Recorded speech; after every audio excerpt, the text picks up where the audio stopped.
حضرت بہلول دانا رحمہ اللہ کا ایک قصہ مشہور ہے کہ ایک مرتبہ ایک شخص نے بہلول سے پوچھا، اے دانا بہلول، میرے پاس کچھ رقم ہے، مجھے مشورہ دو کہ میں کیا خریدوں کہ اس سے نفع حاصل کر سکوں۔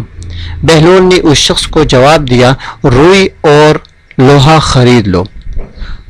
اس شخص نے روئی اور لوہا خرید لیا۔ اتفاق سے کچھ ہی دن میں روئی اور لوہے کی قیمت بڑھ جاتی ہے، جس سے اس شخص کو کافی منافع حاصل ہوتا ہے۔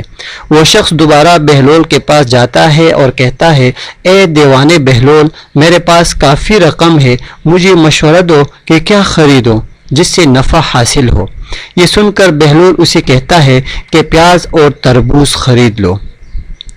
وہ شخص اپنی پوری رقم پیاز اور تربوز کی خریداری میں لگا دیتا ہے۔ کافی دن گزر جاتے ہیں، خریدار تو کم آتے ہیں، لیکن پیاز اور تربوز گل سڑ کر خراب ہو جاتے ہیں۔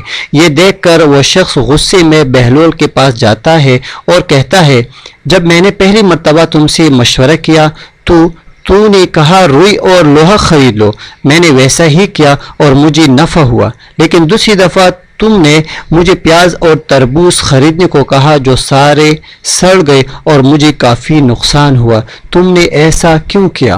یہ سن کر بہلول مسکرایا اور کہا، پہلے تم نے مجھے دانا بہلول کہہ کر پکارا تھا تو میں نے تمہیں مشورہ بھی دانائی سے دیا تھا، لیکن دوسری مرتبہ تم نے مجھے دیوانہ بہلول کہہ کر پکارا تھا اور میرے دیوانہ بن کر تمہیں مشورہ دیا تھا۔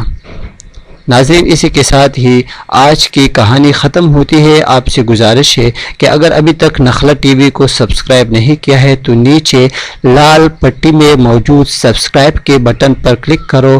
السلام علیکم ورحمۃ اللہ وبرکاتہ۔